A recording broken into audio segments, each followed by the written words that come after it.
perdu. À ta place, je serais plus méfiante. Vous perdez votre temps. Vous essayez de contrôler quelque chose qui vous dépasse. Qui nous dépasse tous. Ce serait une catastrophe si la chose est connue. Nous avons joué, c'est tout. Faut les séparer.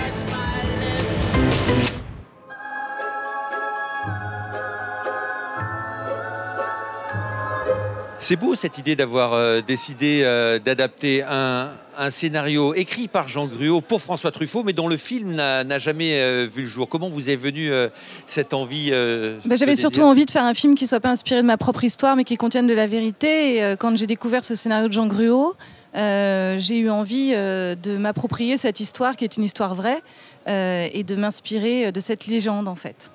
Vous ne vous lancez pas dans un film historique, mais vous créez un monde, un temps, assez intemporel d'ailleurs, Valérie Donzelli. D'où est venue cette envie? Comment vous avez procédé?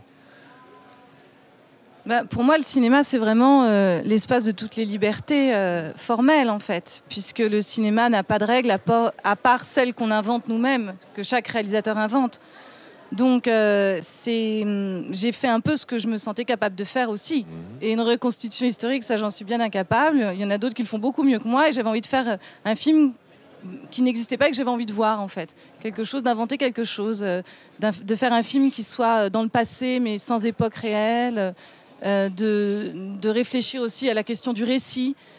Comme une forme de poupée russe un peu. Ouais. Et puis de proposer formellement, voilà, de faire une proposition qui soit un peu différente de ce qu'on peut voir. Comment ça vient, ces idées-là? Comment on se dit, tiens, il y a une voiture d'un seul coup qui va arriver Alors, je vais vous répondre. Oui. Le cinéma est un art collectif, donc ça vient par des discussions qu'on a tous ensemble. Il y a des choses que je prends, des choses que je rejette, des discussions qu'on a avec Jérémy, avec Anaïs, avec Céline. J'aime écouter ce que les gens peuvent apporter, peuvent me dire. Et voilà, je pense que les films, ils sont toujours des prototypes en fonction des gens qui les font avec nous, et ce seraient d'autres personnes, ce seraient d'autres films aussi. Et je pense que quand on signe un film, on le signe aussi avec les autres. Donc c'est vraiment un travail de réflexion et d'équipe. Vous, Jérémy, justement, comment on sent qu'à un moment donné, parce qu'il faut trouver le ton aussi du film qui est trouvé, donc avec ce film, il y a un truc, il y a une harmonie, un charme qui passe à travers cette réalisation. Comment on sent quand Valérie est dans le juste? Comment on sent que ça sera pas en trop? Se déterminer sur le ton d'un film, c'est souvent une chose qui se décide à l'écriture et qui est très vite dans les dialogues. Ce qui est intéressant avec le travail que fait Valérie, c'est qu'il n'y a pas l'idée de mettre un carcan, de s'enfermer. Je pense que donc de se dire trop, de définir trop. C'est comme si on laissait un peu des choses en suspens. Trop cristalliser, au fond, dès le début du travail, c'est donner des définitions. C'est créer, au fond, une ligne. C'est créer déjà des rues existantes. Et moi, ce que j'adore avec Valérie, c'est qu'au fond, il y a cette autorisation à déjouer l'entreprise de normalisation que sont les tournages, que sont la hiérarchie nécessaire à la fabrication des films, que sont les productions. Tout est très organisé, normalement. Toute cette organisation, toutes ces règles, au fond, elles sont comme des carcans, comme quelque chose, comme un objet qui nous aliénerait, qui produirait des films, au fond, assez consensuels, ou du moins sans saveur, sans goût. C'est qu'il faut combattre souvent, oui. Il faut le combattre, il faut résister à ça. C'est une sorte. Je pense que le travail de Valérie, c'est un travail de résistance à la normalisation de la fabrication des films. Jérémy Elkaïm, c'était évident. Anaïs de Moustier, c'était eux. Comment vous les avez choisis d'ailleurs, vous? Parce que là... Jérémy, je le connais depuis un petit moment maintenant. Ce n'est plus un secret, c'est un peu ma muse, mon alter ego masculin dans le féminin, je sais pas comment on dit. Mais voilà, donc quand j'ai lu le livre que vous avez là sur votre petite table, j'ai tout de suite pensé à Jérémy dans ce rôle du prince. Ça m'intéressait de le diriger dans ce rôle-là. Et puis il fallait trouver la Marguerite. Oui. Et donc pour ça, j'ai auditionné plusieurs actrices et j'ai découvert Anaïs qui s'est révélée être exceptionnelle. Voilà. Ce qu'il faut vous dire, c'est que d'ailleurs ces essais, je me permets de le raconter, c'est un petit détail que je vous dis comme ça, mais on a décidé de les fabriquer, enfin Valérie a eu l'idée de les fabriquer de façon dans les conditions du tournage. C'est-à-dire qu'elle a apporté des costumes, on l'a fait avec la vraie chef opératrice, on l'a fait avec le vrai ingénieur du son, pour qu'au fond ce soit un choix collectif déjà de travail. Il ne s'agissait pas de dire est-ce que tu es capable ou non d'être le rôle, rôle, c'était de toute façon, je veux vous voir dans ce rôle chacune votre tour, mais on va voir vers où ça tire le film, celle qui l'incarne. Et l'endroit où il y avait le plus la Marguerite qui intéressait Valérie, qui contenait au fond à la fois la joie, la pureté du personnage, mais aussi potentiellement sa folie, et aussi son intelligence, plein de choses comme ça. Et puis même plastiquement, je crois que c'était ça que tu te disais, ça fonctionnait. Anaïs, ça a été une révélation. Pour moi, d'abord une vraie rencontre d'actrice à metteur en scène. Enfin, c'est-à-dire que moi, je suis actrice aussi, et c'est vrai que ce rôle de Marguerite, j'aurais adoré le jouer plus jeune. Et je pense qu'avec Anaïs, j'ai trouvé une sorte de prolongation de moi-même, en fait. Et je sais qu'on a la même intelligence. Enfin, je ne veux pas m'envoyer des fleurs, mais qu'on a la même intuition de jeu. Enfin, on se comprenait vraiment presque sans se parler et tout ça. Et ça a été une rencontre humaine, une rencontre de travail, et c'était magnifique.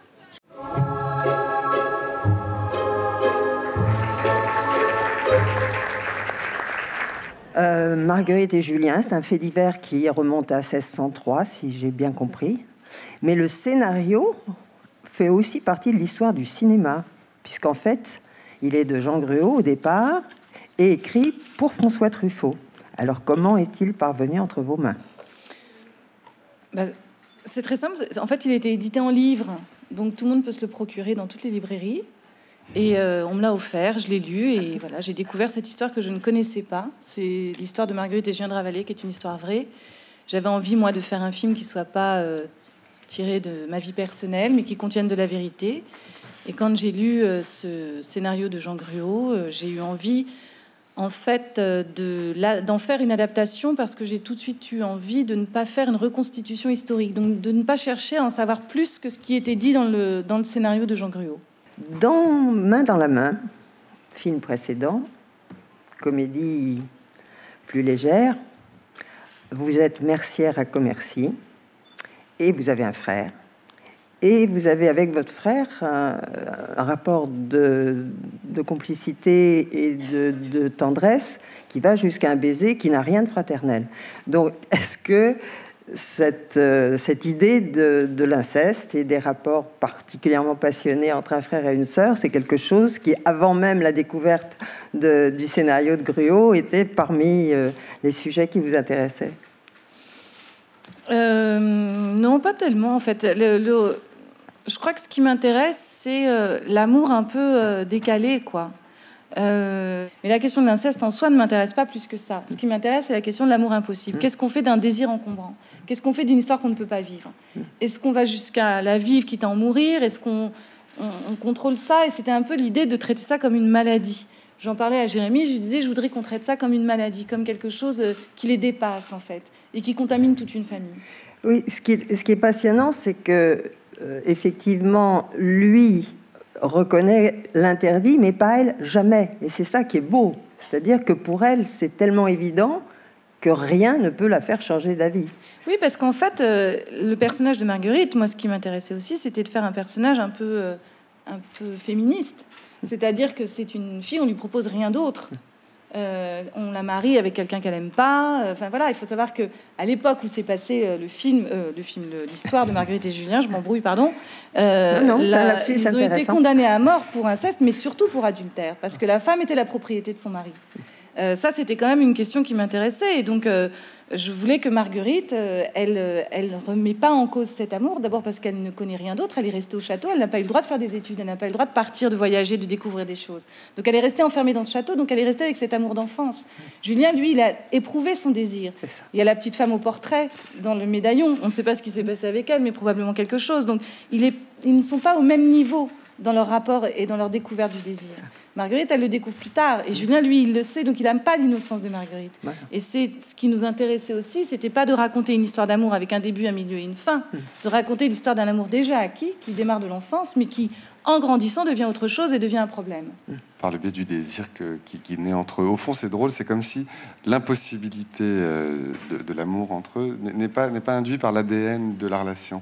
C'est que, au fond, il y a des histoires qui, en elles, contiennent cette impossibilité. Ça crée comme ça des passions un peu morbides dans lesquelles on y va presque pour se faire du mal. Au fond, eux, sans cet interdit de la loi des hommes, cette histoire serait presque, au fond, presque ennuyeuse. Elle aurait presque un truc... Il y a quelque chose de possiblement épanouissant pour l'un comme pour l'autre. Ils s'aiment comme le ramoneur et la bergère. Il y a quelque chose d'assez joli, assez pur. Et on voit bien que nous, c'était presque une question qu'on se posait. Alors, mais il y avait évidemment je pense, le film qui est assez solaire, je pense, ne cherche pas ni évidemment à faire l'apologie de quoi que ce soit, ni même à réprouver. On n'aborde pas le sujet comme un sujet de société. Et donc, il y avait l'envie de poser la question presque naïvement, qu'est-ce qu'on fait de deux personnes qui ont un consentement mutuel pour vivre un sentiment qui les traverse, qui ne les détruit pas dans son ADN. Voilà, c'était une question presque un peu naïve et bête, et on avait envie de la poser en mettant en face d'eux des contradicteurs qui ne soient pas caricaturaux, qu'on puisse s'identifier effectivement à cette famille qui va devoir faire avec ça dans la société. Qui est désarmé. Et puis par le biais de Sami Frey, que moi je trouve absolument exceptionnel dans le film et que j'adore, on met un contradicteur qui n'est pas caricatural. Pourtant, il représente l'Église. On a vu 1000 fois des représentants de l'Église mettre un terme et interdire un amour dans des films romanesques et se dire non, c'est fatigant. Au fond, quand lui s'exprime, on peut s'identifier à lui. On peut se dire mais oui, effectivement, enfin, c'est totalement impossible. On ne sait pas pourquoi ça l'est, puisque pour autant, c'est consenti. Moi, je voudrais demander à Anaïs comment elle a pris possession de Marguerite, qui est quand même la plus déterminée. Ah oui, justement, le point d'entrée du personnage, c'était sa détermination. C'est ce que Valérie m'a dit en premier, la première fois qu'on s'est vu. Elle m'a donné le scénario et elle m'a dit, tu verras, Marguerite, c'est un personnage déterminé. Et elle m'a dit ça droit dans les yeux, avec son regard à elle qui est déterminé. Et j'ai tout de suite reçu cette énergie-là et je l'ai mise directement au service de Marguerite, qui, comme vous l'avez dit, est une jeune femme irréductible. Et c'est ça qui m'a plu. Je dirais qu'en fait, c'est Marguerite qui est venue à moi. Bizarrement, elle m'a contaminée de sa fougue, de son élan amoureux pour son frère et de son besoin d'absolu, de son besoin de se trouver, elle, dans sa vérité. Donc ça a été un personnage passionnant qui m'a complètement envahi, quoi. C'était très agréable. Pour nous aussi, merci. Merci. Mais c'est vrai que c'est une sensation moi, que j'ai pu ressentir, pour rebondir sur ce que dit Anaïs, c'est qu'on s'est retrouvé à un moment, vous savez, on a tourné dans le... Ça, c'est les choix artistiques de Valérie qui produisent des choses étonnantes dans la fabrication. On a tourné dans le véritable château dans lequel a eu lieu le fait divers. Donc le château de Tour-la-Ville, à côté de Cherbourg, et le château des Ravalais. Il se trouve que cette vérité-là, quoi qu'on en dise, quand on se met à incarner les personnages, il y a les âmes des personnages qui sont là en train de vivre parmi nous et qui laissent une trace. On ne peut pas, quand on les incarne, être complètement insensible au fait qu'ils aient vécu cette histoire-là dans les lieux dans lesquels on le tourne. Et je crois qu'à un moment, quand tu dis que c'est venu à toi, moi j'ai eu le sentiment que dans ce château, il y avait quelque chose d'à la fois éprouvant et très émouvant à être là, et qu'il s'est agi pour nous, pour notre trio, d'aussi les laisser venir à nous, de laisser venir ces personnages, cette famille, cet enjeu, ce drame au fond qui était survenu à cette époque-là, et il n'y avait plus qu'à les aimer et à les comprendre. C'est à ça qu'on s'est attelé, je crois.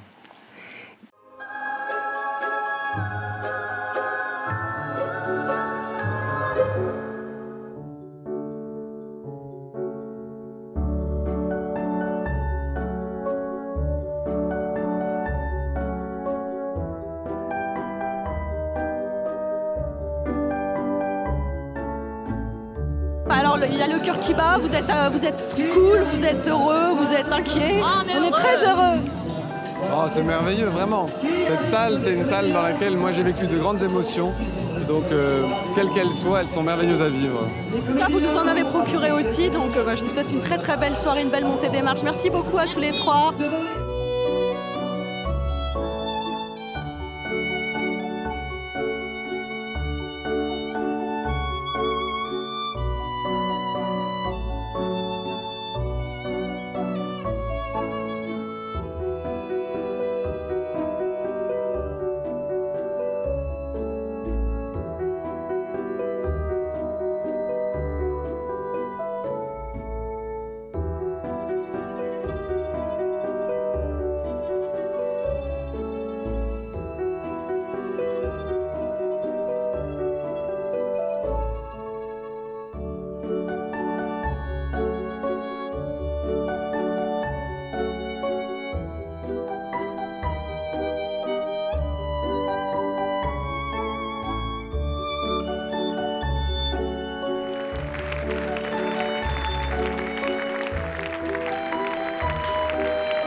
feelings falling over you. Can I speak to you today? Can I sing it back to you? Can I tell you all my crazy feelings? I'm calling out to you. Can I